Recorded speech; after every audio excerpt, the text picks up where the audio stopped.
exist, you're no longer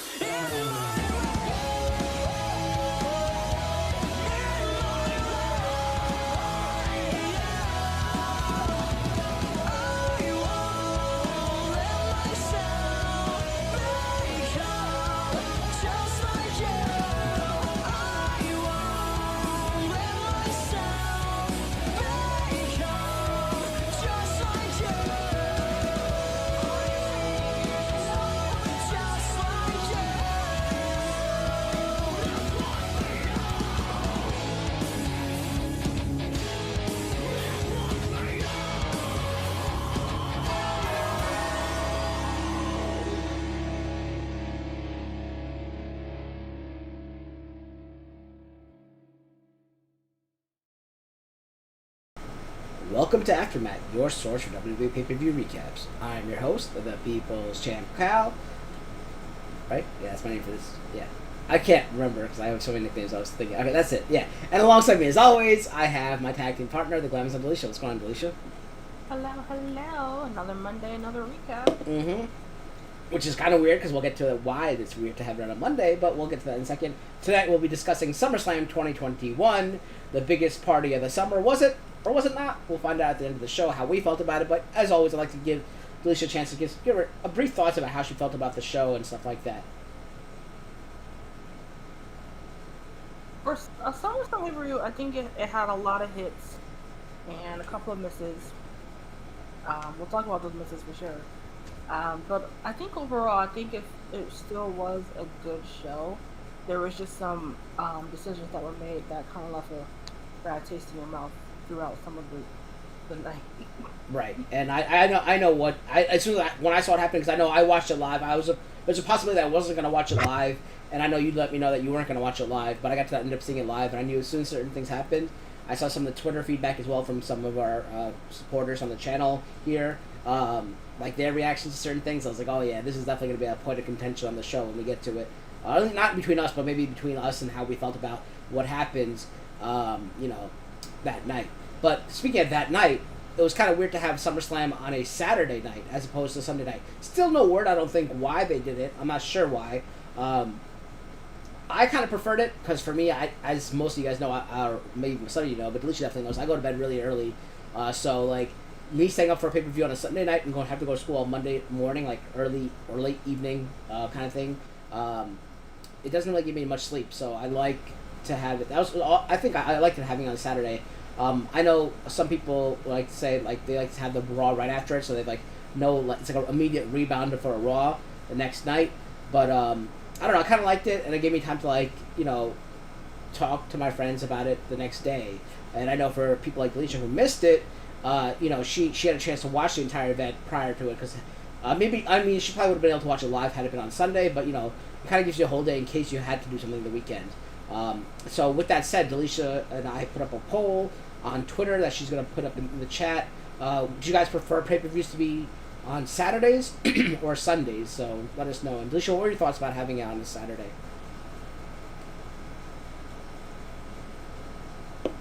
That I think the big four pay-per-views, I feel like it probably would work better on a Saturday because it is 4 hours. So if you're WrestleMania, it's 17 hours. So I do think having your longer form pay-per-views on a Saturday does give people time to prepare, and then they can recuperate the next day. But on Saturdays, a lot of times that's when I'm running errands or trying to see family, doing stuff, rather than Sunday, which is usually a bit more chill day for me. So that because of that, I wasn't able to watch live because I had previous engagements to attend to, so I couldn't really watch it live like I would have preferred. But it was if I had been home, it would have been nice to have that next day to just let it settle and then get ready for Raw. Although, if you're a wrestling fan, there was another pay-per-view on Sunday to watch. Yeah. Which was NXT TakeOver 36. Which was also really great. So if you guys have Peacock, go check that out. Yeah, because it was a really good pay-per-view. Yeah, I don't think I'll ever see other pay-per-views on Saturdays because I usually TakeOver, at least on the big ones, the TakeOver's the night before. And they kind of want to have like the granddaddy of them all, or like the main premiere pay-per-view, the final, like the last thing, right? Save the best for last kind of thing. So like again, I don't know why they had it on a Saturday. I liked it on a Saturday. However, that could pose things in the future, like kind of like what do you call it? Scheduling conflicts, with the UFC possibly, because UFC pay-per-views are usually on Saturday nights. But yeah, I don't know. Like it seemed nice for me for a sleep-wise schedule. I think I enjoyed that more. I think it was Vegas, or either Nevada or more specifically Vegas, who made them have a pay-per-view on Saturday. For some reason. Yeah, So, I heard it was because of Vegas, but I just don't know why. That's what I was trying to figure out. There's a bunch of news that went on this past weekend that we'll probably discuss a little bit later, why certain things happened. But yeah, I mean, all in all, I would say I enjoyed it. We're going to get to the results of the poll, give you guys time to go through the poll if you haven't answered already, and let us know what you guys think, where you'd like to see it. But for me, I preferred it on Saturday, just for my sleep schedule, but I know in the future that probably won't happen. And also, don't forget, when you have the bigger pay-per-views like Bliss was mentioning, like WrestleMania, that's usually over 2 nights nowadays. So they usually have it Saturday and Sunday, so that's another thing you got to keep in mind. So, but anyway, let's get to the first match, the pre-show match. It being a big four, one of the big four pay-per-views, they had 747 matches. That's why we tried to start a little earlier. Once again for my sleep schedule, and they actually threw in a pre-show match featuring Mr. Money in the Bank, sort of. Big E Langston against Mr. Money in the Bank thief, Baron Corbin, and I think Felicia's covering this one. yeah, very apropos, thief indeed. So just give a little background in case you guys are like who don't really watch SmackDown. Baron Corbin, ever since losing his crown to Nakamura, has gone bankrupt. I guess he lost a lot of sponsorships and all that deal. So now he's basically homeless. And I really do think it's a really good character that he's really been working with, and it's getting over with the crowd because they just like to boo Baron Corbin in general. So just giving them something to boo him about is always great, or a great writing choice. But in last week, SmackDown, and a backstage interview after another loss to probably Nakamura or his guitar person. They he signed. I think Biggie was signing autographs or sort of something, and his thing was on the table. The briefcase was on the table, so he snatched it up and ran away with it. And Biggie tried to get that back on Friday's Night SmackDown, but Corbin pushed him into the barricade to get the win. So this match was kind of just like a grudge match for Big E. There really was no stipulations like if Big E lost, he lost the briefcase. Corbin really has no ownership of the briefcase anyway. He would have to have it would have to have been a match in which I forget who lost their briefcase by, I think it was Kennedy actually, who lost their briefcase that way by putting it on the line. So Corbin has no qualms with, has no say in his briefcase. He just is so desperate for that paycheck of some sort to get him back on track that he figured if he took the briefcase, he could get something. But onto the match, actually.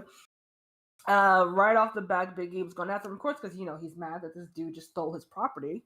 With a bunch of suplexes within the beginning, but Corbin was able to roll out of the way when Big E went for a big splash onto the ring apron. So of course the momentum switched over to Corbin. All the while, I think, while giving like clotheslines, and Corbin, he's the taller man of the match, although Big E would be the stronger pick. He was using that height to his advantage. But being in the character that he is now, he kept yelling at the ring announcer, I believe, or someone on the sideline to put the briefcase where he could see it, so that he could keep it in his sights, so that if he needs to make a great escape, he could take the briefcase with him. But sorry, thank you. So Big E put Corbin into the submission. I think they were calling it some sort of like stretch muffler. Although just hearing the name, I still don't even know what it is. He kind of had like almost like in a Boston crab, but his leg was over Big E's head. Just I know I gave a bad description of that, but it was pretty cool to see. But Corbin was able to get out of that to give him the deep six move for a almost near fall. At that point, Corbin decided, I don't care about winning anymore, so he tried to go out for the briefcase. But he got caught by Big E. I think he got tackled into the barricade and then into the ring for the beginning to win the match and get back his briefcase. But again, like I said, there was no stipulation for this match, therefore just your standard one-on-one. Overall, pretty decent match. Like I said, it was more of the Corbin character they were trying to push through, and this was just like a grudge match for Big E, so it doesn't really push anything that forward, except for just how desperate Corbin has become. But I'm enjoying the Corbin character, and just Big E's antics in general are just always going to be fun. But Cal, if you saw the match, what did you think of it? I mean, it was a good match. Like I do like Baron Corbin's moveset. I like his deep six. One of my favorite moves for him, I guess, or even in wrestling right now. I love that move. It looks very elegant when he does that and powerful. So, and to put a big guy like Big E into it looks good. Other than that, the match I don't really care for. It's just giving them something to do, I guess, and throwing in an extra match, even though we already have, like I said, 747 matches or something.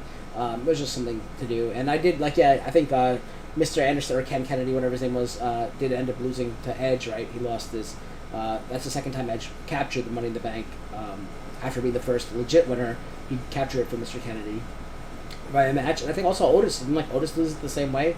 Otis might have lost his thing to Miz, because then Miz became Mr. Money in the Bank. Because Otis is the guy who won it, I know that. Because AJ fumbled it and Otis caught it, and then something about Mandy Rose or something happened, and Miz challenged him for it, and Miz ended up being Mr. Money in the Bank and beating whoever he beat. I forgot. He beat some champion. Braun Strowman, maybe? Somebody he beat. Honestly, Goldberg, I don't know. Whoever he beat somebody, and then that's when Bobby Lashley challenged him. Oh, he beat Drew McIntyre, I think maybe it was. After Drew McIntyre got demolished by Bobby Lashley or something like that. Whatever happened, whatever. Yeah, so Bobby Lashley's what happened. Anyway, yeah, so that was that match. Let's get on to the first match of the actual card featuring the Raw, you can't call them the Raw SmackDown champions. The Raw Tag Team Champions, AJ and Amos versus Team RKO featuring Randy Orton and Matt Riddle, which is just like, I guess, why are we doing this kind of thing. For me, I'm not really a fan. I like Randy Orton. I know Alicia has, her thing about him. If he's good, when he's good, he's good. Matt Riddle, I just hate his gimmick, like that stoner gimmick. I didn't really like it for Rob Van Dam either, but I can't take anything from Rob Van Dam or Matt Riddle in the ring. Their ring work is amazing. They're great in the ring. I just don't like this whole like stoner gimmick kind of thing. It's kind of annoying to me. Just, I don't know. And I don't think it's even actually a gimmick for Riddle. I think that's how he is in real life, honestly. Seeing his like backstage segments and stuff like that, like his live backstage segments, where it's like not really on camera. It's just happening like shoot interviews, the one with Goldberg and stuff. Like that's just how he acts. So whatever. I know Raj, if you guys remember Raj, the Road Dogg, who comes on our AfterMat Awards sometimes. He was here watching this pay-per-view with me. He was saying he can't see the team of RKO because he doesn't watch like Raw like Delisha does, or SmackDown like Delisha does, or even like I do, because I fast forward through them. He doesn't even watch anything. He doesn't even know what's going on. He's like, there's no way these two people can be a tag team. I'm like, well, keep in mind, usually the opening match of a pay-per-view, not counting the pre-show, like the opening match of a pay-per-view, it usually sees a title change or the face win, so they get a big pop because that's how they want to start the night out. He's like, I can't see them win. I'm like, oh, just watch. Maybe it's going to happen. I feel like it's going to happen. Plus, I was hoping that they win because I wanted AJ Styles to be taken away from Amos, at least in tag team action. He can still be his bodyguard, that's fine and dandy, but like I feel like you're holding AJ Styles back by having Amos as his tag team partner and kind of like putting them together. Anyway, I think AJ Styles got like jumped at the beginning of the match by both Riddle and Orton, and they kind of dominated for a little bit until AJ was able to get the tag to Amos. Amos then did his normal like. Actually, he has been working with Kevin Nash, and he has improved his moveset. He added like a few punches that look better, a body slam that looked better, Not that good. Still wasn't that good, but it was better. And he had he had like 2 or 3 more moves that looked a lot better than his normal just like hit and then scream and elbow and scream. So that was actually a little bit better. He's getting to that great Khali status now. But anyway, he got a little bit better. He pretty much dominated while he was in the ring as expected.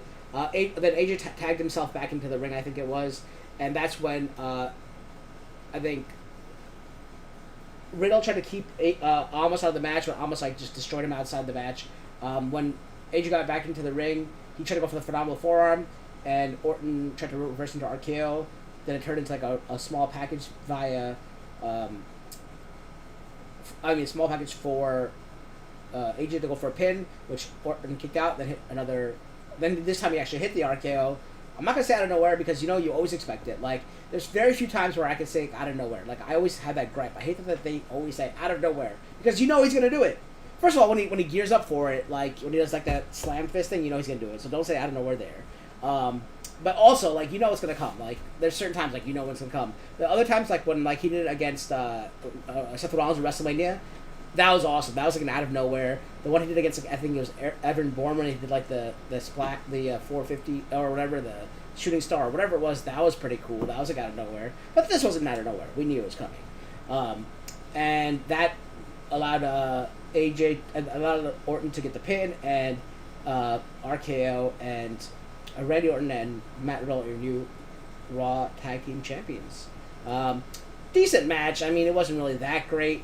For me, I like I said, I was happy to see AJ. I hate seeing AJ lose, but for the sake of breaking them up as a tag team, I like that because I want to see AJ as a singles competitor, not a tag team wrestler. I mean, I wouldn't mind him as a tag team wrestler if he had a better partner. I feel like he's being held back. And then like whatever, good for Matt Riddle and Randy Orton, good for them. Whatever. This match really didn't matter to me except for the fact that I like AJ Styles. What about you, Delisha? Yeah, I mean it's pretty okay. It's only okay because like you, I'm not really on the almost train. I they greatly put him on the scene. Really Are you almost on it?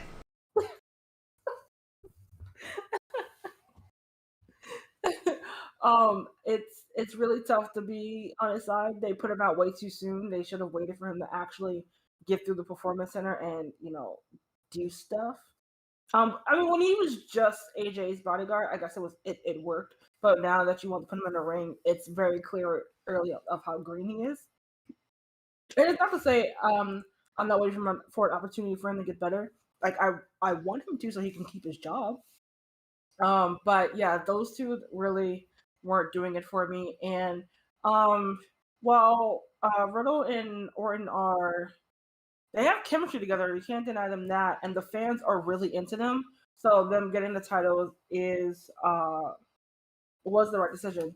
I just hope they don't wait a week for Orton to turn on Riddle because it's coming. If him and Sasha want to do one thing, they're going to turn on their partners at some point during their storylines. So hopefully they give him a few weeks at least. Let them get to the next pay-per-view before Orton turns on them. So, yeah, I mean, match was fine. Right people won. Yeah, you know that turn's coming. It'll be better if Riddle turned on him. That'd be kind of like a little swerve. Right. But we know that turn is coming. It'll be funny to see if they bring back the mixed match. What is it, mixed match challenge? Yeah, and have Orton and Sasha Banks be partners. Who would turn on whom there? That would be fun to see. But anyway, speaking of women, I think the next match featured Alexa Bliss, whatever her gimmick is nowadays, against, I don't know if this was kind of like Eva Marie's official debut. I know she had a few debut matches, but she ended up like letting Doudrop fight for her. I don't know. But anyway, against Eva Marie with Doudrop in her corner, and I think there was some like dissension amongst Doudrop and Eva Marie for treating her badly, for Eva Marie treating Doudrop badly. This match was not even really a match. Why was this on the card, really? Basically, Eva Marie just took advantage early by slapping Alexa Bliss and then grabbing Lily and slapping Lily around. This made Alexa mad, and Eva Marie got scared. Ran out of the ring, kind of asked Doudrop for help. Doudrop's like, nope. Eva Marie came back into the ring and I guess hit the DDT, and then that was it. The pin. It wasn't really much. Like there was like few more moves within that, but like nothing of note. Like this was just a waste of a match kind of thing. I would have just taken this match off the card or made it the pre-show match. If they made it the pre-show match, they kind of might have been able to do some spooky stuff with it. If it was like kind of pre-tape kind of thing, I don't know. I just wasn't really happy with this. Not much to say about this match. Why is Eva Marie there? She looks great. She could be a good spokesperson, like for the company, maybe, like kind of like just to sell pay-per-views, not sell pay-per-views, but I don't know, just be like the model aspect of it. As opposed to a wrestling aspect when they get rid of people like Ruby Riott and Sarah Logan and all these other people who could wrestle really well. It sucks that they're gone and Eva Marie's here doing this. Like, I don't know. That's what I have to say about that. Felicia, your thoughts on this match? Echoing what you were saying, it's really time for them to drop this. I don't know. Like you said, we don't even know what they call this version of Alexa. Whatever. Because everyone's kind of bored with it. The Lily doll doesn't make any sense. If at least if there was some compelling storylines that were happening, sure, but we haven't gotten that. The closest that we got was between her and Shayna, but I feel like that went nowhere. And like, I don't even remember them. Did they even have a match? I don't even remember. But yeah, it's time for them to put this aside and bring back a regular Lexi. I don't know. I'm getting tired of it. Eva Marie never really was on her side to begin with, so it's not gonna happen now when she's pretty much doing the same thing. I was really hoping that she kind of improved over these last couple of years, and so far, looks like that is not the case. I know she works out and she works hard, but it's not translating to her inner performance. And it looks like they really set up. I'm not calling her Doudrop. I'm just gonna say Piper, because that's how I know her. That's how she would be addressed. I guess they did all this just to split them up when it wasn't never really explained why they were together in the first place. So that was just some lazy story. Yeah, this gives us actual Piper Never and the end of this stupid Doudrop, then I'm fine with that. I like the name Doudrop though, because I think it's cute. I think it's a cute name, Doudrop. I like how Alexa calls her. She's like, "Hi, Doudrop." Like she says like in a nice, cute way, and I like that. But this was kind of like another Nia Jax, Alexa Bliss angle where they're friends and then like kind of get bullied into like having them fight each other, which is stupid again, like we see. The one good thing about the Lily angle though, I mean not for us, but it's for WWE, is that they actually started selling the doll and it made a lot of money for them on this weekend, so that's a plus for them.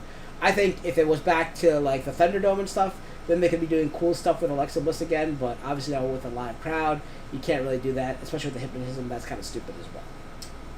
The next match featured the is it U.S. champion? Yeah. Is it U.S. champion? Yeah, U.S. champion, Sheamus against Damien Priest. Yeah, don't worry, I get the U.S. and the IC title mixed up all the time because they don't really push its anymore. But this match was I mean, you knew from the jump just from the two people who were involved, it was pretty hard hitting. With Sheamus getting the upper hand pretty much in the beginning of the match against Priest by hitting him with the Falcon Arrow. Then there was a partly scary bump by Priest who went to flip over the top rope and landed on his back.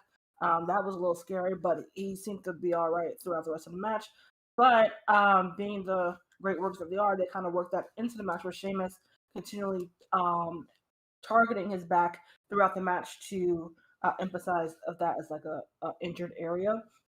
And vice versa, Priest was also, doing a lot of clotheslines and body shots to Sheamus' face because that's going to be his target area. Plus, he's still wearing a mask, so that's a big target, of course, on his face for any opponent. But it was a really big, like, hard-hitting match. These two are really evenly matched. That I didn't. Well, I guess, if I really thought about it, it makes sense that they would be really evenly matched. But with both of them like going after clotheslines or what is that Sheamus move when he has them on the ring rope and he's hitting them on the chest and then there's like the Irish hand grenade or something, like the hand grenade, something like that. Yeah. He started to do that and the audience started counting.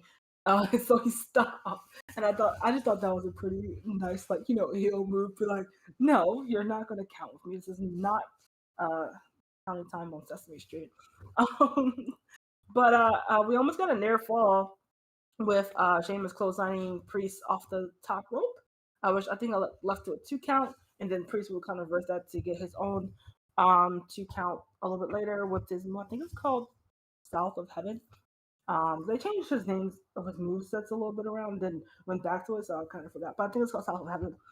And then he had, Priest had Sheamus into like a heel hook submission, to where it looked like Sheamus was just, just taking it and not going to that. But also he grabbed his face mask and like ripped it off and like punched him in the face. Well, forearmed him in the face, obviously, because we don't do real punches mostly. And that salted Sheamus up for the reckoning for Priest to score the win. And we have a new U.S. champion, which I think was the right choice. Unfortunately for Sheamus, well, he's been champion, I think, since WrestleMania, or a little bit before WrestleMania, one of the two. And they built him up pretty great to just have him fall by the wayside ever since. Which kind of happens with Sheamus a lot. He'll give big pushes and then he'll just fall by the wayside even while being a champion. So unfortunately, and I think also being injured in his nose that took him out for a couple of weeks didn't help his case. But hopefully, I don't know. I feel like Sheamus doesn't get a lot of credit a lot of times that he deserves because he's a really good worker. He's one of, just like Cesaro, who does exactly everything that creative tells him to do, and he tries his best to put it forth. But I feel like he just doesn't get the rewards for that often. But I really did like this match. I do think it was time to get off Sheamus because he wasn't really giving a lot of good workers to work with. I mean, he was with Ricochet and Humberto. Like, what happened to those two, actually? Probably on main event. And he was given good talent, but they didn't really write anything around that. So it kind of went by the wayside. And at least Damien, he's the hot new toy.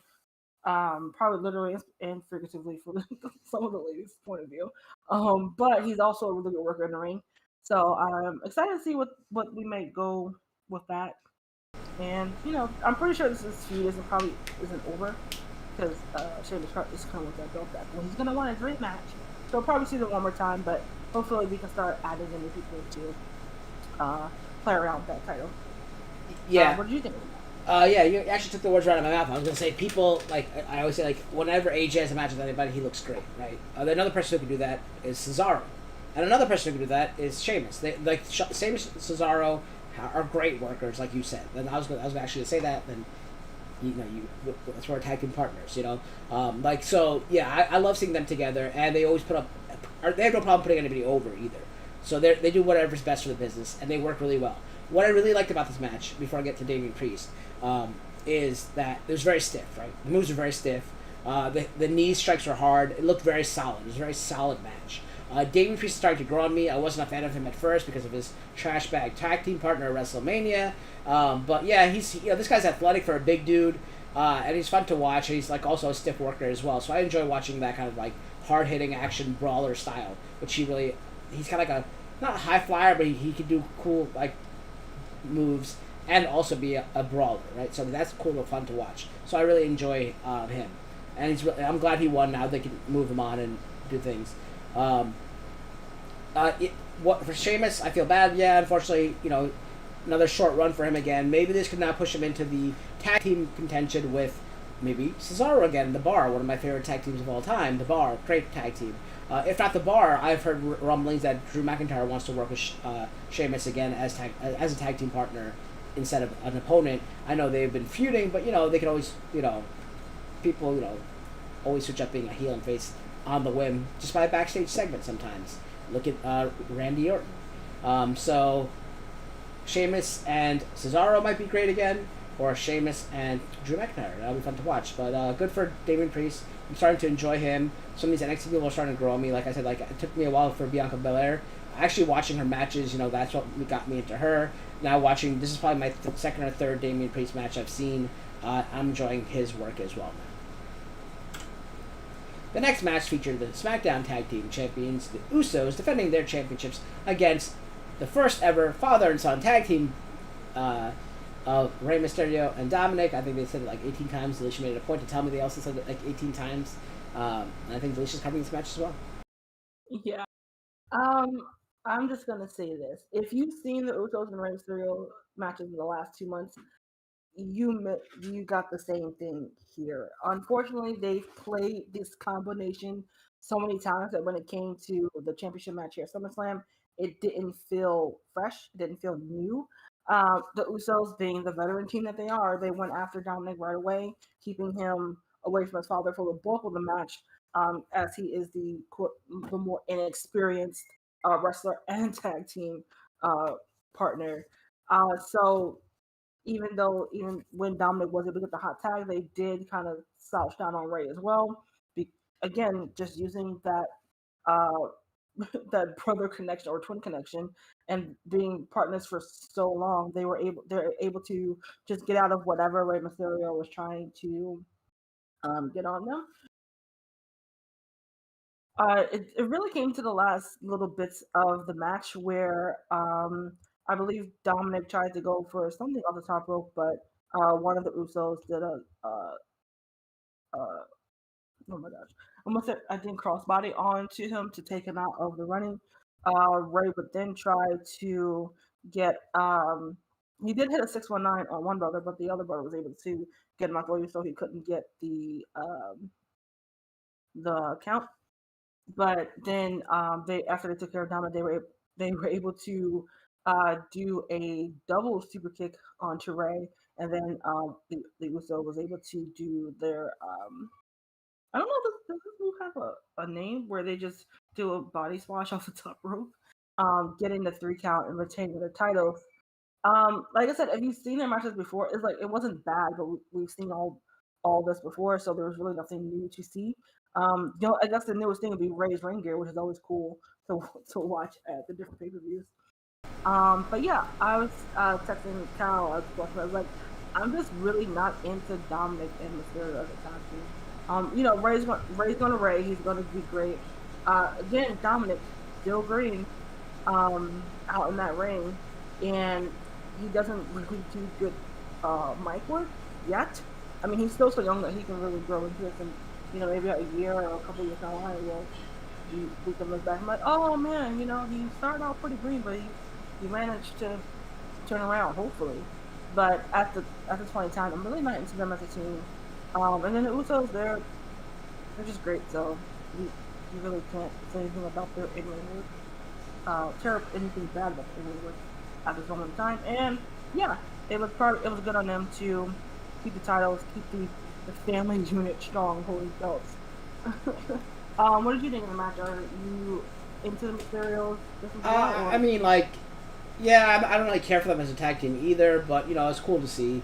Eventually, they can pass the torch on to Dominic eventually, so that he'll become a singles competitor. Usos are like, we do enjoy the Usos, but we need some new competition. So maybe the Bar, anybody else, like we say that we're always with that roller coaster with the tag team division, right? Going up and down, up and down, up and down. We want to see something new. We want to see something fresh, and I like having the bloodline at the moment. At this point in SummerSlam, the bloodline has all the championships. I love seeing stables, as you know. I've said millions of times before. I love stables, so I love seeing stables hold all the titles because it shows how the dominance. We haven't seen dominance like that since the undisputed era of NXT. That was really great to see with them holding like every single title in NXT, except for like the women's championship. I think there's a women's championship, right? So yeah, except for the women's championship, they held every title pretty much. I kind of like seeing the bloodline holding all the titles at this point of the evening. We don't know what's going to happen later on, but at this point, yes, they do hold all the championships. All the major championships in their thing, except for the Intercontinental title. But maybe Nakamura will become Samoan over the weekend or something. Who knows? The next match is featuring the SmackDown Women's Champion Bianca Belair against Sasha Banks, which is heavily advertised a million times in the pre-show as well as right before the match. Felicia? This recap will literally take 30 seconds because Sasha did not make it to the match or the building of the Allegiant Stadium, apparently. There's no word on what happened. We may know, we may not never ever know. But the ring announcer announced that Sasha is not going to be in this match. Belair played her confusion very great in this instance, and it was just announced that Carmella was going to be facing Bianca for like the 17th time this month for the title. And as they were getting ready to start the match, lo and behold, the return of Becky Lynch with that music hitting. The crowd really popped hard for that. She took out Carmella by throwing her into the steel chairs and the barricade and whatever, and with a stare down challenged Bianca to the championship. Um, I would like to wish that it ended there and then they would hype this up for Extreme Rules, but no, we got the match started right away. And I would also like to tell you that we had a nice hard hitting 5-star match that lasted 10 minutes or 15 minutes and was the match of the night. But Becky hit her with a suplex, and the match was over in probably not even 20 seconds. And while the crowd in that moment was happy because they got their favorite superstar back in Becky Lynch, it really put a damper on my mood. And judging by a lot of Twitter reaction, their moods too. This was not a way to treat your top babyface of your division at the moment. There are so many ways they could have written this. Even though they deserved to have a match, they didn't even have to have a match. Literally could have been like, I challenge you for your title, whatever. And also, why is the ring announcer announcing that a participant is not showing up? Like at this point, this would have been the perfect time for Sonya Deville or Adam Pearce to come to be like, hey, we were just made aware that Sasha cannot perform in the match tonight, but don't worry, we found your replacement. It didn't even have to be Carmella. That could have been when Becky's music hit. Like so many things they could have done. And okay, if we're gonna have a match, let them have a match. Even if it was just 5 minutes as a teaser for a later match down the line. The way you just really put Bianca out like that was disrespectful to what she has done this whole year of being your women's champion, one of your rare black women's champion, and your very over the top, over babyface. It's like they put the moment of Becky Lynch over the talent, which was unfair. Again, I wouldn't even have been mad if she had lost the title to Becky either way, but like I said, the way they did it, it really put a sour mood for me. So my gripe is you probably knew, not you, but like the company knew, probably by Thursday or Friday that Sasha probably wasn't going to be able to participate. What I'm hearing is something medical may be possible too. Could be COVID. Who knows? I saw some great memes about it as well. How not to get political or anything, but Sasha saying she's not getting vaccinated, and now the NFL has a new policy where like you have to be like vaccinated, or at least the fans to be vaccinated to enter the arena. So like they probably didn't let Sasha into the arena because she wasn't vaccinated.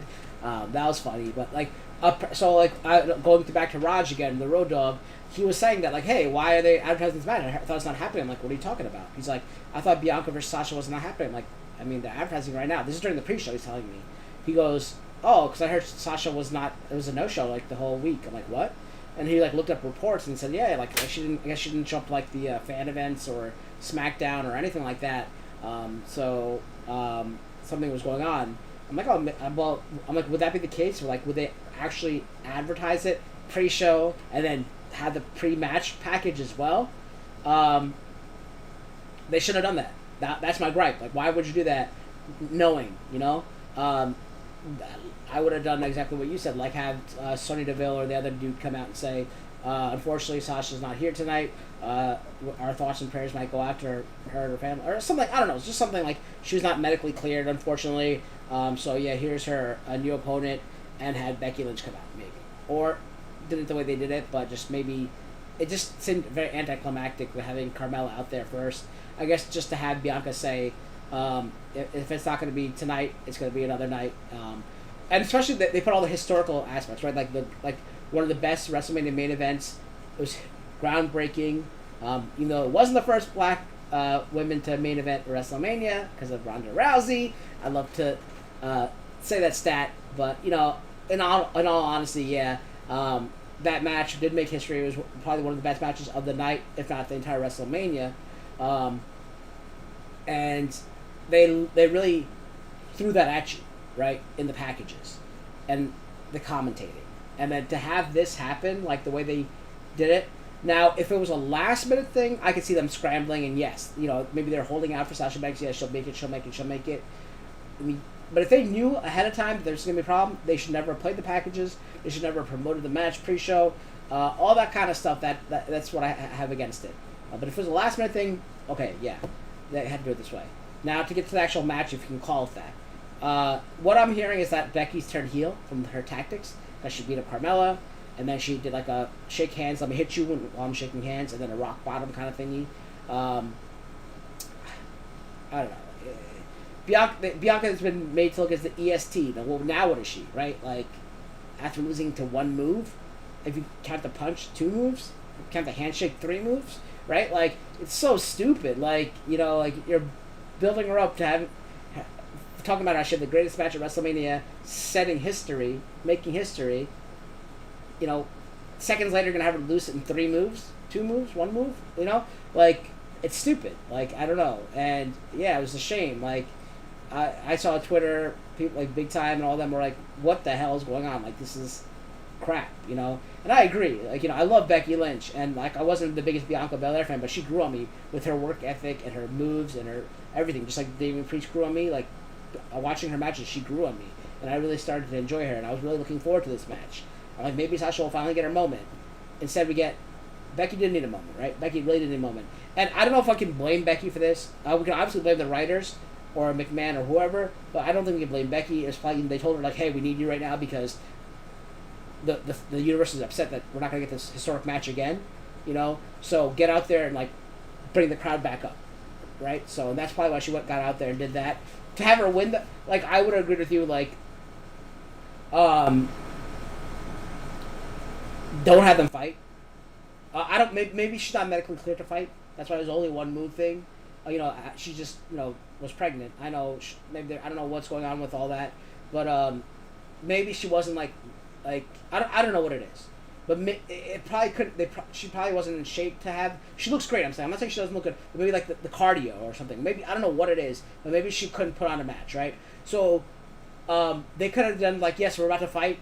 She goes, you want to put your title on the line? And she goes, yes, we're about to fight. And then then Sonya Deville can come out at this point and say, oh no, you guys don't make the rules. We make the rules. And then put the heat on like Sonya Deville, not on like the writers. Like make it a story angle. And like that. They could have done like so much more. This is why they should have hired me, and I would have taken care of all of this prior to this happening. But yeah, it's disappointment. I love Becky, and like I said, Bianca's growing on me. I want to see Sasha there. I want to see Sasha win, but we got stuck with this, and it was an epic fail. Now, what we always say is, when we get disappointed by stuff that happens in wrestling, like let's give it a week. Give it 2 weeks. We'll see what happens on they're on SmackDown, right? So we'll see what happens on SmackDown. Maybe Charlotte will come out and pin Becky and win the championship there too, so she'll be 17 million time champion. Who knows? But whatever happens, I don't think this was planned, right? This was like, oh crap, we're losing our marquee match for the women's match, right? I mean, even though you can consider the other one, because Charlotte Flair's in it, it's a marquee match. Though I was looking forward to this match, right? Most of the WWE universe is looking forward to this match. They're like, oh crap, we need to do something. What's the best thing we do? We can't throw Ronda Rousey at them, so let's throw the next best thing, Becky Lynch, or even better than Ronda Rousey. However you look at it, kind of thing. To the whole world, Ronda Rousey is probably a bigger name, but to the WWE universe, Becky Lynch is the person, right? The man. So they threw Becky Lynch, and that was like their Deus Ex Machina, last saving grace. What they could do. That's what I think. Was it done well? No. Like you were saying earlier, with all the rumors of Sasha probably not being there, it's pretty clear with like those rumors don't come from nowhere. So there was a thought in the back of someone's mind. Okay, this might not happen. We need a contingency plan. even if it was looking likely up until the day that Sasha would be there, um, you still need to have backup. And if you're supposed to be these experienced writers, and that was the best you could come up with, you need to be fired. Honestly. Yeah. But yeah, it was just it left a bad taste, and I don't know why. Well, if Sasha's gonna be out for a little bit, then yeah, they need another top tier heel. The fans are not gonna let Becky be a heel. They're going to treat her regardless. So they might want to write her as such, but it's not going to go. Well, we'll see what happens. We'll see what happens on SmackDown. Not gonna go the way you think. Or you'll see what'll happen on SmackDown. I'll fast forward through what happens on SmackDown. All right. Next match features Drew McIntyre, two members of the 3-man band. Drew McIntyre in a grudge match against Jinder Mahal, who's been a thorn in the side of Drew McIntyre, costing him the Money in the Bank contract. As he was climbing, Jinder came out with Veer and Shanky, which is kind of stupid because I want my Indian stable, but they fired like two of the Singh brothers. I don't know where the other guy in this share is. I don't know who the other guy who was originally with Shanky is. I don't know. I just need my Indian stable. I could be the mouthpiece of it, and it'll be great, and that's what I want. Basically, Drew took all his rage out on Mahal. Mahal really didn't get much in because Veer and Shanky were banned from ringside. Drew just destroyed Mahal pretty much the entire match. I think Jinder might have got one or two moves in, but finally McIntyre hit the Claymore to win the match. That's when Veer and Shanky came out, and Drew evened the odds by taking out his Claymore and swinging it and scaring them off. But yeah, so Drew won in a short match again. Wasn't really much to talk about. It was just another filler match, which lasted longer than the previous match. That was two marquee names, Not saying that these are not marquee names either, but I'm just saying, what I mean. Your thoughts on this match, if it can even call it a match or more of a beatdown?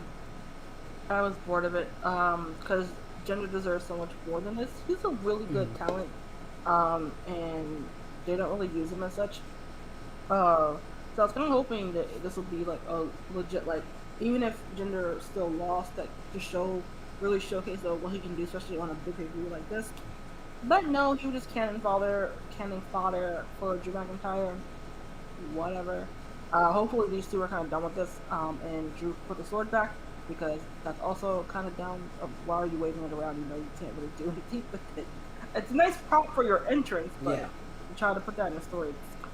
I can see why he put it there, because obviously, when other people come out, like Triple H brings out the sledgehammer to even the odds kind of thing. Someone else will grab a chair from the outside. The sledgehammer you can still play with on the offense on people. You can't really.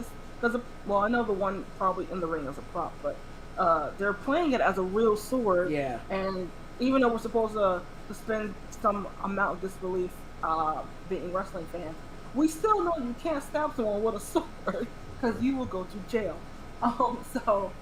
Well, we don't know what waivers they signed, so. Yeah. It's like I said, it was great. It's great for his entrance, but to put it in storyline like he's actually going to use it, it doesn't hit with me. Yeah, this kind of reminded me of how Kofi was fed to Bobby Lashley. Very similar, but at least that had more of a storyline aspect. Like Bobby's trying to get his edge back to be like that dominant force, the almighty one. This didn't really need it. It was just kind of it was storyline purpose, but it wasn't necessary. They could have put on a great match for like the championship. That would have been cooler to see, like Drew beating Jinder for the WWE Championship when Jinder was the champion. That kind of thing. That would have been cool. But whatever. Next match was for the Raw Women's Championship, featuring the Raw Women's Champion Nikki ASH, almost superhero, against Rhea Ripley against Charlotte Flair. 10 guesses. We only need one on how this probably ended up. Not to ruin anything for her, not to ruin anything for Delisha, but how we feel about these kind of things with Charlotte in the match. Delisha has to put her disclaimer that her heart. What is she always says? She's always worried when Charlotte's in a match because of what could happen. Yeah. I mean, obviously Nikki ASH, I'm a superhero, proved everyone wrong that she can really carry this title and won the match, right? I mean, obviously that's what they did. But honestly, this was a really intriguing match because you have two women who you could say really deserves the title, and one you're just like, sure, okay. But the biggest thing about Smack is they let everyone have a moment and let them all shine to show what they could do. And the crowd, from what I can remember, they were still fully invested in the match throughout. Even when Charlotte was doing all her power set moves, they were still, into the match. Where we have even Flair doing her patented missing moonsaults. But at this point, we're just so used to it. We're just like, yeah, that tracks. Um, to Nikki doing crossbodies all over the place and doing strong arms, forearms to both contenders. Even though they were trying to respectively get submissions with Rhea with the I forget what her submission is called because I always want to say Riptide, but that's the pump handle move. And then also Charlotte doing the figure eight. They're both at various times trying to get that on her to get her tap. Didn't happen. Rhea just trying to show her power move set of I remember Charlotte catches Nikki off a crossbody and was going probably for a suplex, but then Rhea comes out and suplexes them both, which is a pretty cool move to see.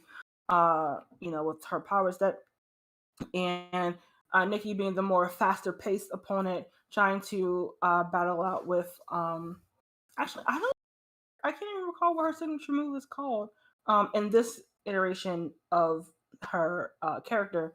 But now after always working Rhea's knees at some point in the match, getting her out the way onto the outside apron, Charlotte was able to get Nikki into a figure eight after work her over throughout the match. She did her best to try to get to the ropes, but she couldn't quite make it and had to tap out. And Charlotte is now a bajillion time women's champion. I don't know how I feel. I mean, like, I don't know. I was like, are the writers putting this on Charlotte so she doesn't leave the company and join her fiance in AEW? I don't know, because I don't really think at this point Charlotte really has a true allegiance to WWE. But yeah, I mean, I wasn't really on board with Nikki, this new character. Like, it's not for me, but there are people who really enjoy it, so I'm not going to take that from them. And she really is a great worker in the ring, and good number of fans were behind her these last couple of weeks with her being champion. Rhea still in that kind of like that in between stage where, because of the build up that they did with Charlotte, people really aren't quite sure if they're supposed to cheer or boo her. Although mostly they do cheer because they just like her character. And then there's Charlotte, who's Charlotte's gonna Charlotte. So I really don't know. I don't care for Charlotte as champion because it's like, what else can she do? The only thing, two takeaways is I hope her and Rhea are done because I'm tired of seeing them two going back off the belt like y'all been doing it for the last 6 months. I'm over it now. We do have the draft. I'm pretty sure that's still a thing. Probably coming up next month. Maybe we'll get some new blood from like NXT coming up, or mix and matching from between the SmackDown and Raw brands to really infuse some freshness into the Raw Women's division. Because I mean, Raw all over is just stale. So they need some sort of something, a caffeine jolt to kick them into second gear. But yeah, I'm kind of hoping Rhea and Charlotte done. I don't know what's gonna happen with Nikki, what's gonna happen with her, but yeah, we got Charlotte as champion again. Yeah. Cool. This match was a pretty good match actually. It's what we have to look forward to after what happened earlier. And they really did showcase Charlotte well. I think that, like, I'm not really a fan of Charlotte, but they actually made her look really strong and good throughout the match, the way we don't normally see her, kind of thing. We always see her dominant, but, like, they kind of switched up a little bit in this match with, like, counters and stuff like that, which is cool to see, her wrestling ability. Nikki, that crossbody off the top, that was amazing. That looked really good. Other than what you said about that suplex of the suplex, Rhea didn't really get showcased as much this match. She was kind of like just hurt her knee, like as always, and outside the ring, stomping on the ground because her knee's hurt. You'd think someone who comes out and stomps twice, I think it is, to the ring would have a stronger knee, but I guess not. Charlotte's a champion. We know what's happening. The reason why she lost it right away and then now won it back is because they're trying to get her to her father's record and surpass her father's record. Then why wouldn't they count the NXT championships that she won? I don't know. Because I think with those, she would be the most decorated champion, singles champion, I should say. Well, not counting R-Truth's 24/7 championship title rings, but whatever. You know what I mean, for the major titles. Yeah, so I don't know. Like I agree, it was stale. Nikki was a fresh breath of air for a while, but now we're gonna be stuck with the Queen. We'll see tonight on Raw who challenges her. Maybe Ronda Rousey comes back while being pregnant. Who knows? I don't know what's gonna happen. Maybe Sasha goes against Charlotte. I don't know. I just don't know what's going on. I need someone new. Maybe that girl, whoever the champion of the NXT is, will come out. Was it Raquel Gonzalez is her name, I think? Maybe she'll come out and do something. That would be kind of cool. I don't know who else is around. We haven't really seen another woman come back in a while besides Becky, right? So maybe there's someone else that we don't know about that could have signed. Who knows? But maybe Raquel will come up and it'll be like champion versus champion, because we're supposed to see it Survivor Series anyway, but who knows? The next match was kind of a grudge match featuring the Rated R superstar Edge against the whatever he's called now on SmackDown, the SmackDown Savior. Who knows what he's called? I know he was the Monday Night Messiah, but I don't know what he's called on SmackDown because I don't watch SmackDown much. Anyway, Seth Rollins. We did see a nice throwback on SmackDown because I did see that part because obviously when Edge comes out, I usually watch it. He went back to the Brood thing with the breathing thing, and the lights going out, and then the blood came out, which was a weird kind of colored blood. I don't know what that was about. But anyway, he put the blood on Seth Rollins for at the end of SmackDown, or towards the middle, or towards the end of SmackDown, I should say. It wasn't the final segment, and which is cool to see because he came out with the Brood coming out of the ground like he used to do with the Brood. It would be nice to see Christian by his side. Obviously, we can't have that happen anymore. Or Gangrel having him by his side, which I know I had to ask Raj if Gangrel is still alive, which he is. So that would have been cool to see if Gangrel came out. But that was cool when he came out the Brood style. Then he did his normal, Rated R superstar entrance halfway through. Seth Rollins, came out like his normal thing. Seth Rollins took quick advantage by working on Edge's surgically repaired neck. Kind of capitalized a lot on that. For the most part, he pretty much out-wrestled Edge the beginning of the match until Edge was able to hit that swinging neck breaker off the top, I guess, or maybe middle rope, whatever it was. Rollins once again then went for a stomp. Edge dodged it, and then Rollins tried to reverse that into a pedigree, but then Edge countered with a gland slam, which I'm sure brought a smile to Delicia's face because it's a tribute to Beth Phoenix. That was cool to see. He then did a spear that brought them both to the outside. They fought on the ringside floor for a little bit. When they got back into the ring, Rollins went for another stomp. Edge reversed it into a crippler crossface. Rollins then escaped from the crossface. Edge then, kind of escaped from the crossface. He was still kind of locked into it. Edge then started slamming Rollins' head into the mat, put him back into the crossface, and Rollins tapped out. And was that a good ending? Maybe not. I can't forget to mention that Edge threw out some of his old moves, did some of his old moves like the Edge-O-Matic, the Education, the Educator. He did all those old moves, which was pretty cool. But yeah, was that a good ending? It was kind of anticlimactic for me, seeing Seth Rollins tap. I think it would have been cool if he choked him out, put him to sleep. That would have been kind of cooler, especially with his Edge trying to be that, pardon the pun, edgier character now as the Brood member, right? Kind of darker. It would have been cool if he choked him out or something, did something more vicious. But he didn't, and it was, the vicious part was him slamming his Seth Rollins' head in the mat. Other than that, it was a good match. It was a very well wrestled match. That was expected, right? And we saw some good spots. And other than that, it was a match of the night. It could have been, but I don't think it was. But it was fun. It was a good match. I just didn't like the ending as much. What about you, Delisha? I enjoy this match and all the throwbacks from Edge. I was a big Edge fan. He's him plus the Hardys and the Dudley Boys were the reasons why I really got into wrestling. So seeing him come out in like the Brood theme was great. I mean, also what he did to Seth the night before on SmackDown was pretty fun. And I just love couples, like wrestling couples, seeing them do each other's moves. So that's always like pretty fun to me. And everyone's like popping hard when he did the Glam Slam. They're like, oh, marriage, or wrestling marriage to be more exact.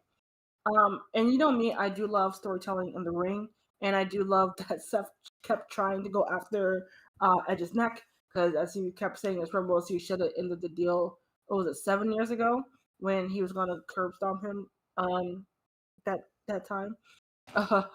So I like that played a big part in this match, and I like that Edge can, like, for him to the way he's just able to keep himself relevant. Because a lot of times when you see like quote unquote the old timers coming back, you're just like, okay, another part timer coming back to take the spot from someone new on the roster. But he really works in the ring to put people over. This is, I think, the first match on a pay-per-view he's won since he's been back, I think. Or did he? Well, no, he beat Randy on that one time. So I guess this wasn't for title. Anyway, it was he's been losing a lot these last couple pay-per-views. So it was nice to see him win. And I think I think the ending was fitting for Rollins because he was kind of being, his weaselly self these last couple weeks in his promos and, taunting Edge. So it's kind of like getting his due diligence from, the babyface guy. And, the crowd popped. Like I said, it was good to hear his music from winning at a pay-per-view rather than just him looking distraught in the ring. So that was pretty cool. It's interesting to see where these two go forward here. I mean, I know Steph has been really trying to get at Roman with the title. So I don't know if we're going to pull the trigger on that yet or not. I wouldn't mind seeing Edge go more for a lower tiered, quote unquote, lower tiered match. Like with Nakamura being I think him and Nakamura could have a really good match for the belt. And like I was saying earlier, it's time they don't really put a lot of prestige on the quote unquote mid card titles much anymore. So having Edge elevated again would kind of help. And plus, you get to be on a match with Edge. Like, how cool would that be for anyone on the roster, or it should be? I could throw a curveball here. What if Edge and Seth Rollins team up as a tag team now? Maybe Seth Rollins like, you know what, old man, whatever. Like, I respect you, and I know they want him to be a heel, but maybe brighten up that Edge. Maybe it'll be a way for Seth Rollins to use Edge to get to Roman Reigns. Right? Go through the Usos first, take that championship, and like your championship is next. Say if Roman Reigns is still champion by the end of tonight, kind of thing. You know what I mean? Like that'd be kind of cool. I don't know. Seeing Edge that way, Edge doesn't have to like work so hard. If he has a tag team partner like Seth Rollins, that'd be kind of cool. Just a thought. Watch it happen now because I said it. The next match was for the WWE Championship, featuring the WWE Champion, Bobby Lashley, the almighty Bobby Lashley, with an MVP in his corner against the never-ending Goldberg. Okay? Goldberg came out, did his whole thing. Lashley kind of used his power to his advantage, because he is stronger than Goldberg, because, we know Goldberg can't lift Undertaker anymore, thus concussing him. We had a moment kind of like that during this match as well, where I felt like he might have concussed Bobby Lashley, but I think in the end Goldberg ended up getting concussed. Anyway, Goldberg tried to go for the spear a few times. Lashley was saved by MVP. Lashley dominated for the most part until Goldberg speared Lashley outside the ring. When they got back into the ring, Goldberg went for another spear, but MVP hit the knee of Goldberg, who sold it really badly. Like, it hit him. He waited like 14 seconds. He waited till the next WrestleMania, and then he's like, "Oh, my knee," kind of thing, like, basically. And then like they kept working on the same knee. They had a cool part where Bobby Lashley picked up Goldberg and threw him against the LED turnbuckle thing twice. That was cool, and he just kept working on the knee. That way he couldn't he couldn't lift him up for the jackhammer, which we know he probably wouldn't have been able to do had he been healthy anyway. MVP then put. Nothing happened then. Like, Goldberg tried to get back in the ring, couldn't stand up, so the referee called for the bell. Therefore, Bobby Lashley is still your champion. After the match, Bobby Lashley continued to hit Goldberg's already weakened knee multiple times. Someone came in to save Goldberg, ended up being his 15-year-old son, which Lashley apparently did not know. Put him into the hurt lock. MVP quickly pulled him off, said, hey, it's just a kid. And Bobby's like, oh man, my bad, I didn't know it was him. And then MVP got into the mic and said, oh, we didn't know it was your son, it was a mistake. And then, obviously, this match is going to continue, this feud is going to continue because Goldberg said, I'm going to kill you. Therefore, we're probably going to have a match again at Extreme Rules, where Goldberg probably wins, unfortunately, because he's going to use some weapons or something like that. I don't know. But yeah, Bobby Lashley's your winner tonight, but is he really your winner? Because now Goldberg has another chance to fight him again at the next pay-per-view. A very short match, very uneventful match, except for the no-selling of Goldberg. I know the Road Raider, Tom Zambino, pointed that out, and loves pointing that out. But Lashley slams into the outside LED turnbuckle was pretty cool. Delisha, your thoughts? Yeah, I'm really glad Bobby won because, much like with Charlotte, every time Goldberg's come back, you get fearful that they're like, oh, put the title on him. But I'm glad that Lashley won.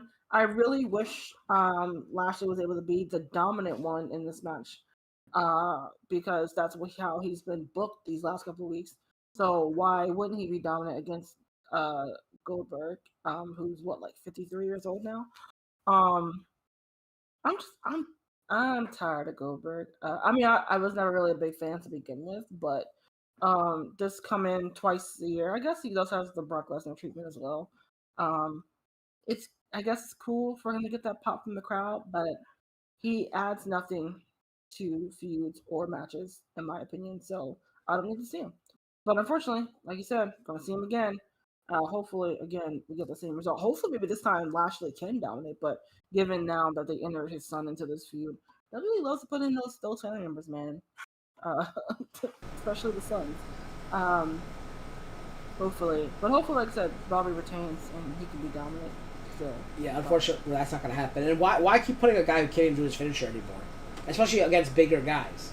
He can't do his finisher against... Like, if he does it, that'll be really cool to see, but he probably can't do it anymore, so why do that? So unfortunately, we're going to see that again and probably have Goldberg go over. But like I said, I hope you're right and they just have Bobby dominate him again. That'd be awesome. The final match of the evening was for the Universal Championship, featuring the head of the table, Roman Reigns, with Paul Heyman in his corner, against big match John Cena, going for his record 17 championship to beat Ric Flair for the record. And they made a big deal about that because when he came out, obviously he had the thing. He had the coolest shirt of all time that I've ever seen for John Cena, so that's a shirt I kind of want. I'm not a John Cena fan, but I did like that shirt because it's a play on Super Mario 3 for NES. Alicia? So we have the Acknowledge Him versus the You Can't See Him match. And this was the storyline of this match. Oh, okay. I lost it, but now I'm back. The storyline of this match really was as Summer Miller from What Culture calls it, the most devastating move in all of wrestling, the roll-up pin, is basically with John Cena, because he made a promo about that either last Friday or the Friday before, that he was gonna beat Roman Reigns with the roll-up just to embarrass him. So that's been the kind of story of this match, of Cena trying to get roll-ups on Reigns throughout the match. And that's where we start the match off, with Cena trying to go for a quick roll-up for a 2 count.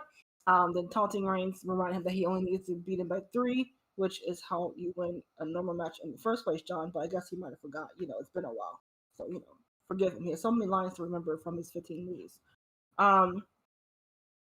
He then tried to go for another small package, another type of roll-up, again for a 2 count. Getting tired of this, Reigns will repeatedly get him with like forearm strikes and clotheslines to try to get down on the ground so he wouldn't try to roll up again. But he did it again, and so like the third time in probably 5 minutes, to try to get the pin to win his 17th champion, as we mentioned earlier. But tired of this, he just rolls Cena into the ring, giving him beat down and throwing him into the steps. And again, but all of Cena's offense was trying to get Reigns in a roll up, which I don't know how big of a good of a strategy that is in the long run. But although a lot of the gripe with Cena is that he only has 5 moves in the ring anyway, so that's kind of funny. But Reigns again getting tired of all his antics, put Cena in a sleeper hold, driving him to the ring, trying to get Cena on the top, which is how he's been winning a good portion of his matches lately anyway. So it's kind of like the sleeper hold versus the roll up in this match. Cena they managed to fight back out of it, trying to get Cena for the 5 knuckle shuffle. So moveset number 2 in this match, if you're keeping count at home. But to be pulled back into a guillotine submission and hit with a Superman punch from Reigns. But Cena was able to not get pinned, and he finally would hit him with the front knuckle shuffle, and then hit the third move of his set, the attitude adjustment, for near 2 count. And then he would lock him in his 4th moveset, the STF.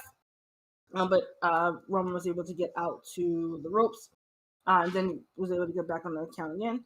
Cena countered with a spear, which is not in his moveset, so that was something different, guys. He did something different this time.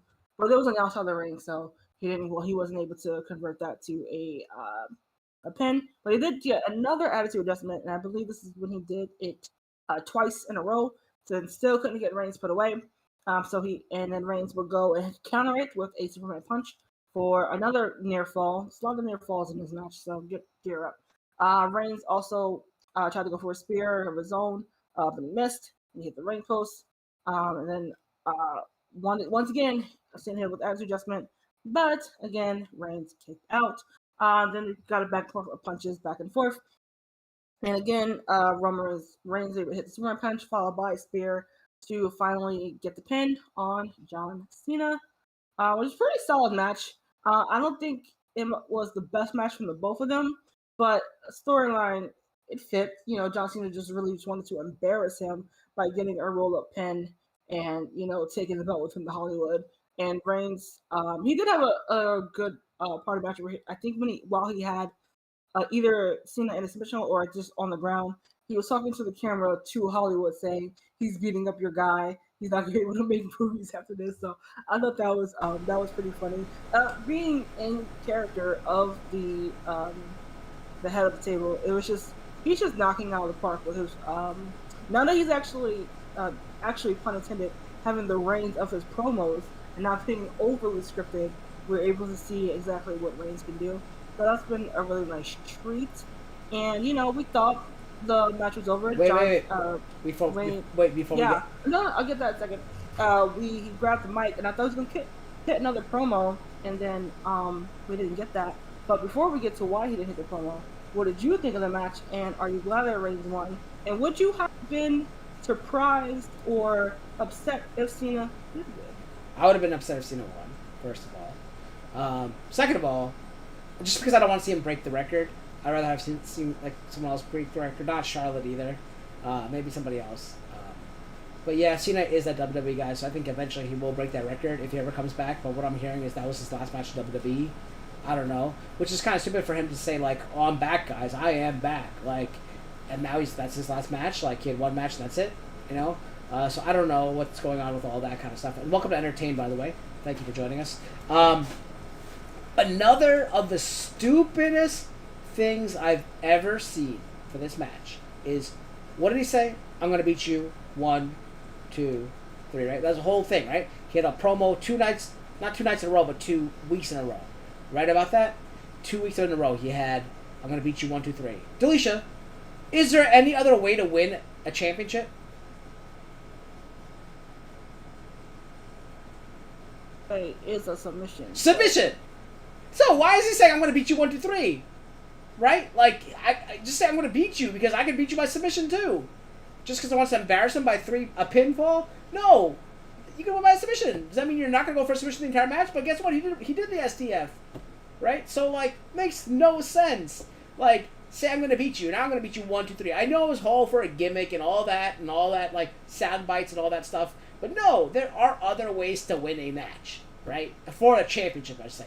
Obviously, there's countdowns, there's qualifications, but the title doesn't change hands unless there is a stipulation for that case. But, yes, you could do a submission and win the match. So don't keep saying, I'm going to beat you 1, 2, 3. Say, I'm going to beat you, period, right? Because they're going to do a submission. You have a submission in your repertoire. In your 5 moves, you should probably know all 5 moves you have, one of them being a submission. Hey, maybe I can beat you with 20% of my moveset.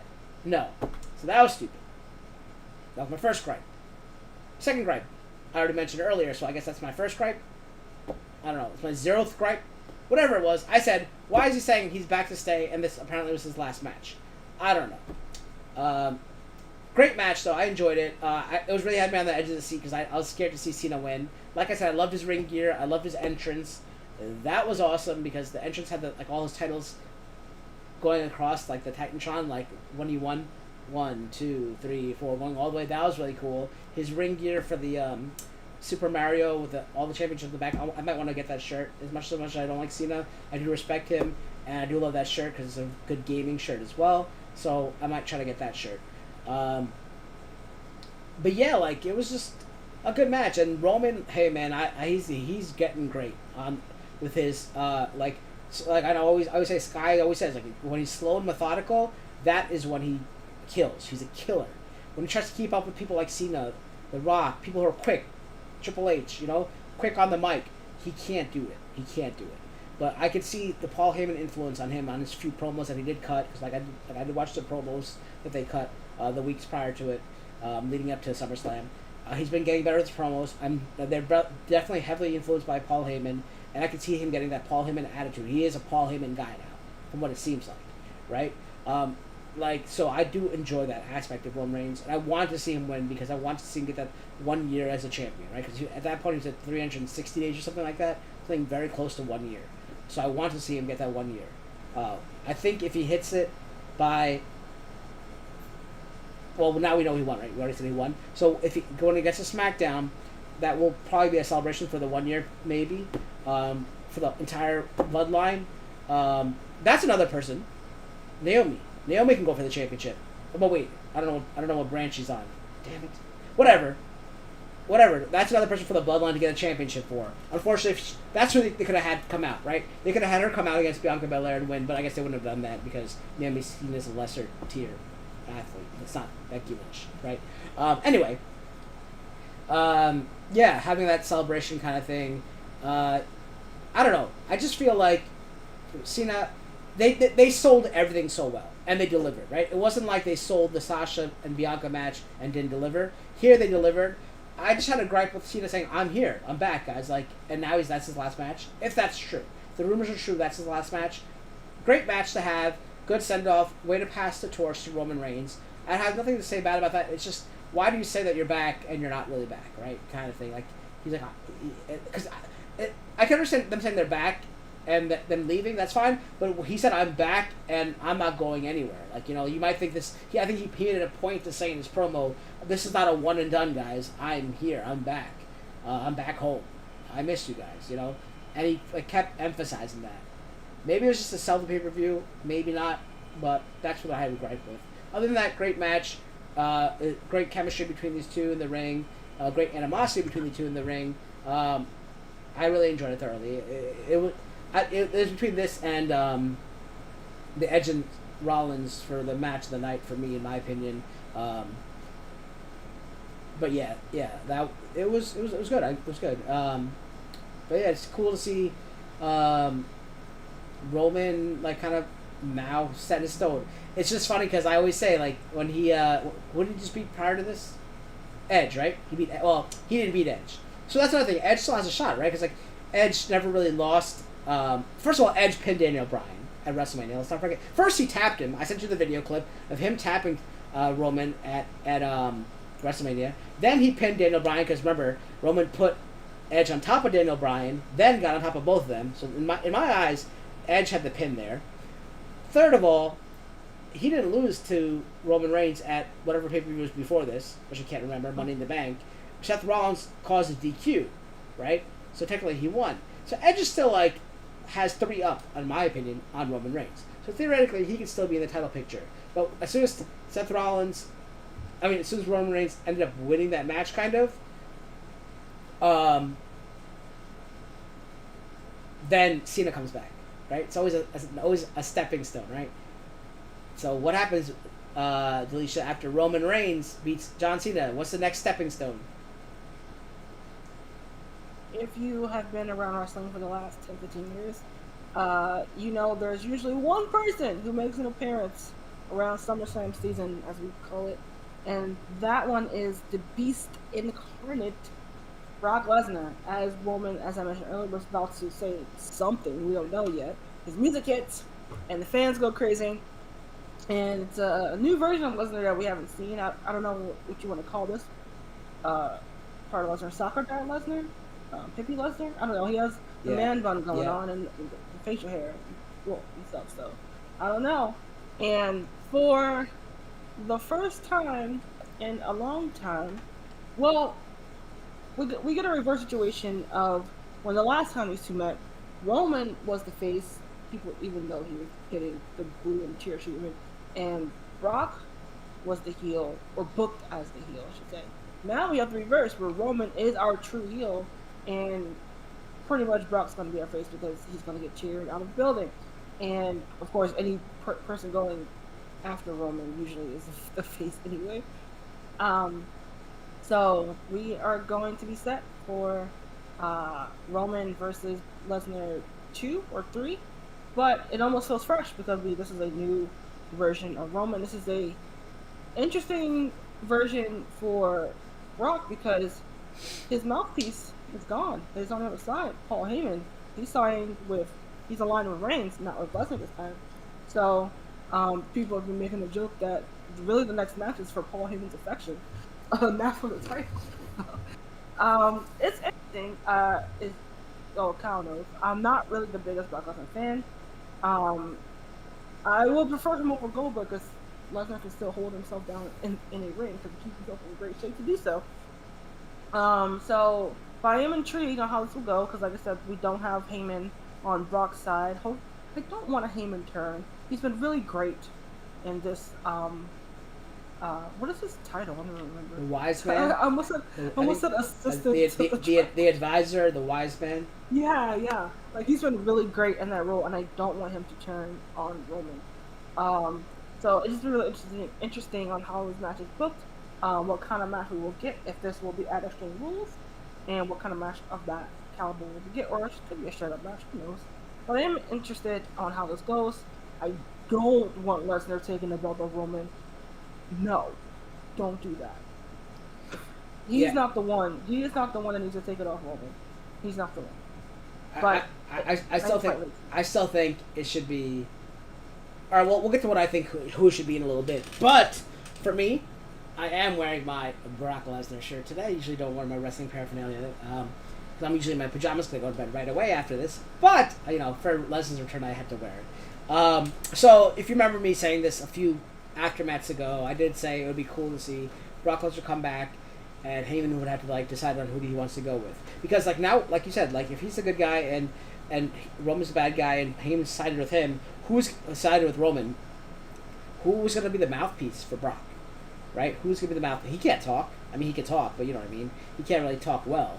So, but maybe he'll. I think Heyman can still write for him, right? Heyman will probably still write for him and be there and all that kind of stuff and coach him. Probably he could still be in the same ring and Heyman's been in the business long enough that he mouth things to Brock and stuff like that to be say this now kind of thing, whatever it is. But I think I wrote it better when I said that it would be cool if instead of Goldberg, if it was Brock that went after Lashley.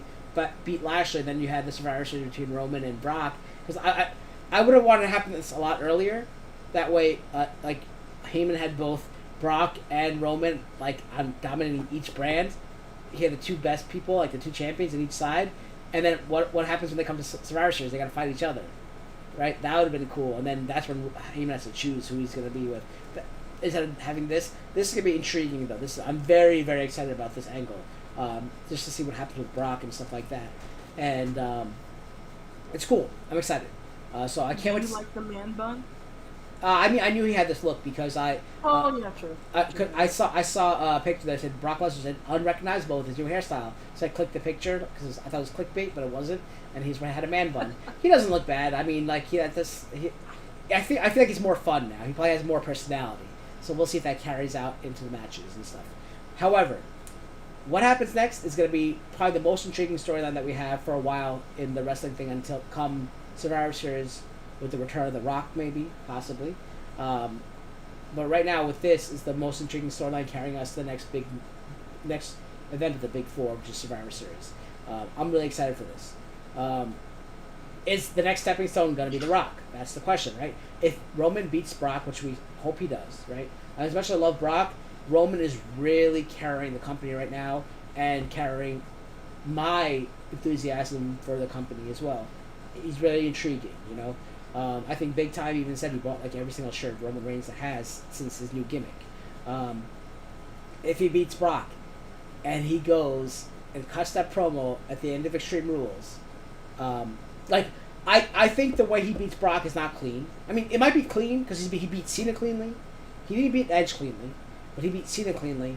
I think like it might take like the if it's like an Extreme Rules match in itself, the Usos come out, everyone's just like Brock doesn't go down easily, right? Like he'll have to like fight off the Usos, get hit with chairs by the Usos, and then finally have one in the F5, or maybe even put Heyman in the F5, and when he's about to hit it, he turns around and gets speared by, Roman Reigns or something like that. You know, something that like maybe he'll get Superman punched instead, because if he got speared, Heyman might get hurt, right? So if we get Superman punched, Brock can put him down nicely as he's falling down or whatever. Whatever it is, like it's gonna take like an army to beat Brock, right? I don't think Roman will beat cleanly. If he does, that'll be incredible. If he does not, he can still talk. He'll talk trash and be like, "Listen, what else can you throw at me? I am the head of the table. I am the tribal chief. No one can dethrone me." And then it's like, "If you smell," and then The Rock comes back. Would they save him for Survivor Series? Probably not. Sorry. Would they save him for Extreme Rules come out? Probably not. I think that's not a high caliber name for a pay-per-view for him to come back. However, mark my words, if there's a Smackdown that's either in like Miami or Florida, somewhere in Florida, or LA, or wherever Rock is filming a movie, there's a good chance he could show up. If I don't know what the scheduling is like, because is it live? Is it not live? Who the hell knows? But if he has a celebration after beating Brock Lesnar, you can damn near bet that it's going to be another big name, and if not The Rock, it's going to be The Rock. When he says, "I am the greatest," I am the great one now. I am the tribal chief. I am the tribal chief. Now I've ascended higher than that. I am the greatest. I am the great one. And then there's no one that can dethrone me. And then that's when you hear it.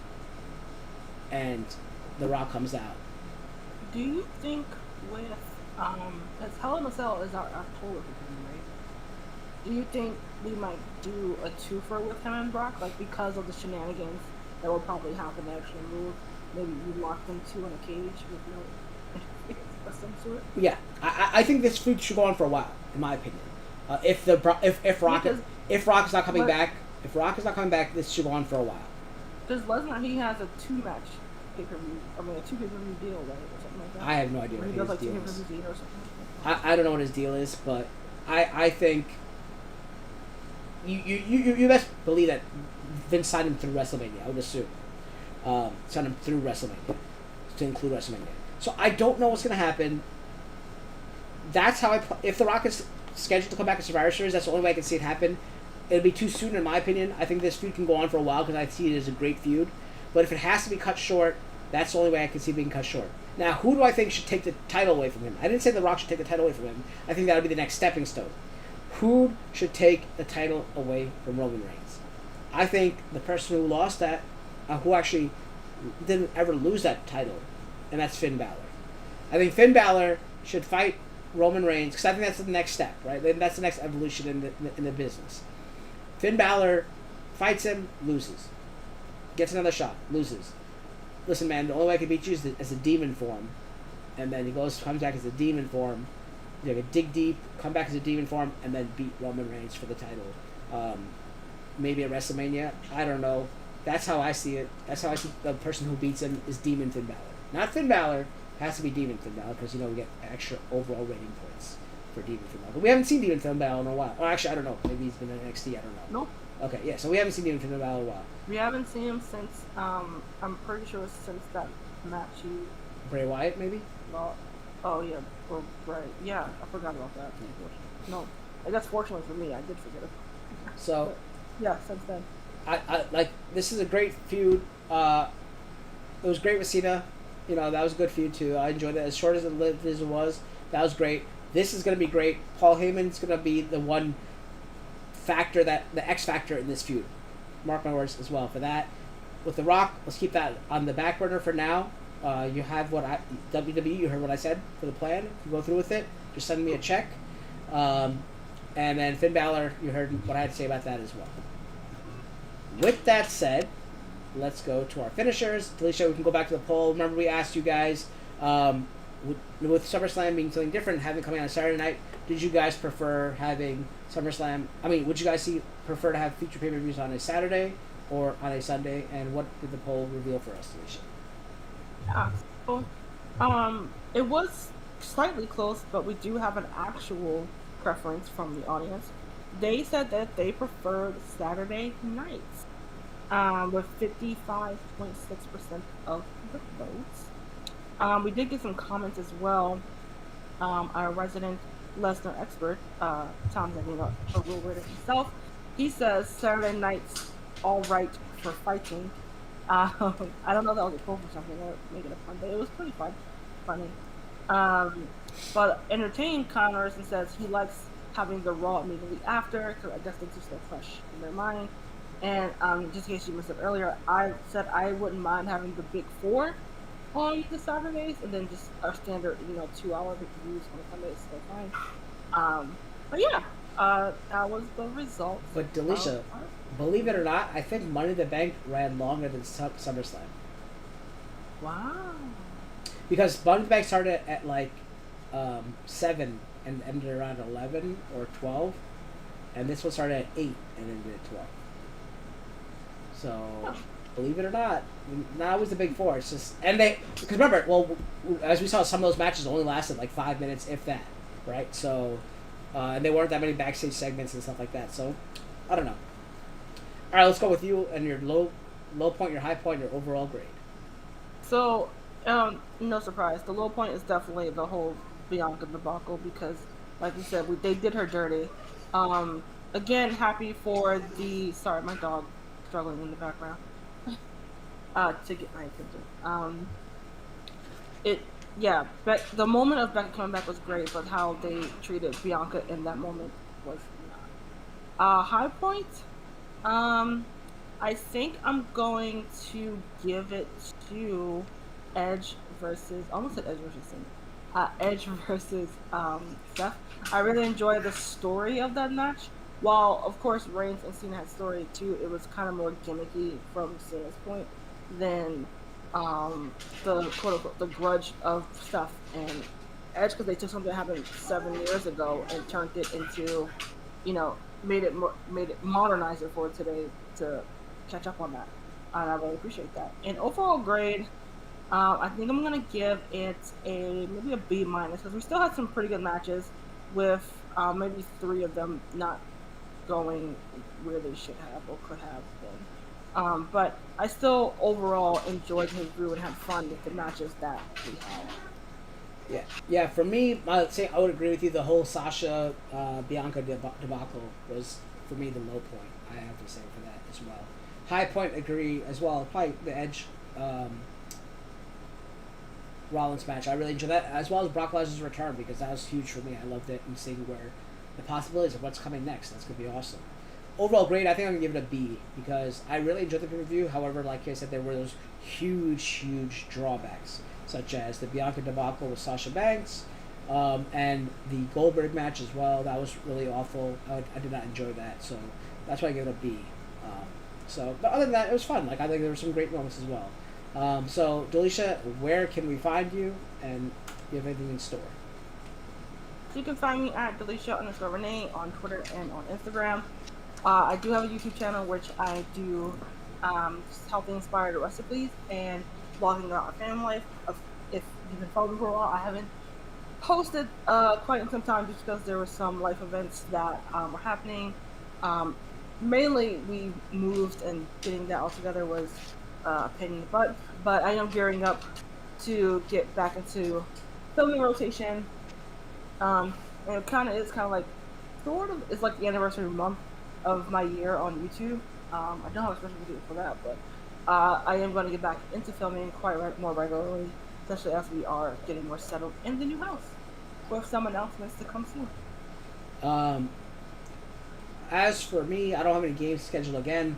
I think Horizon Zero Dawn got pushed back to 2022, so that's the next game I see myself streaming. But unless I find another game prior to that, you won't probably see me streaming a game until 2022, unfortunately. However, you will continue to see us here on AfterMat. The next time you'll see us is for Extreme Rules, like we mentioned earlier. The pay-per-view itself is on my mother's birthday, September 26th, and the Monday following that we'll probably be back at the original time at 7 p.m. As long as it's not like 87 matches, we'll be back at the 7 p.m. Eastern time on September 27th, the Monday following it. But yeah, until then, guys, be the champion of dreams and keep slamming the haters. We'll see you guys next time.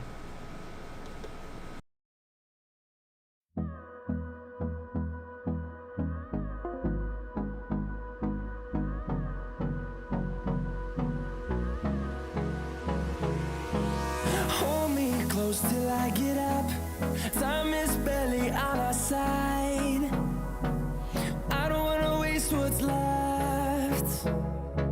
The storms we chase are leading us, and love is all we'll ever trust. Yeah, no, I don't wanna waste what's left. And on we'll go, through the wastelands, through the highways, till my shadow turns to sun rays. And on we'll go, through the wastelands, through the highways, and on we'll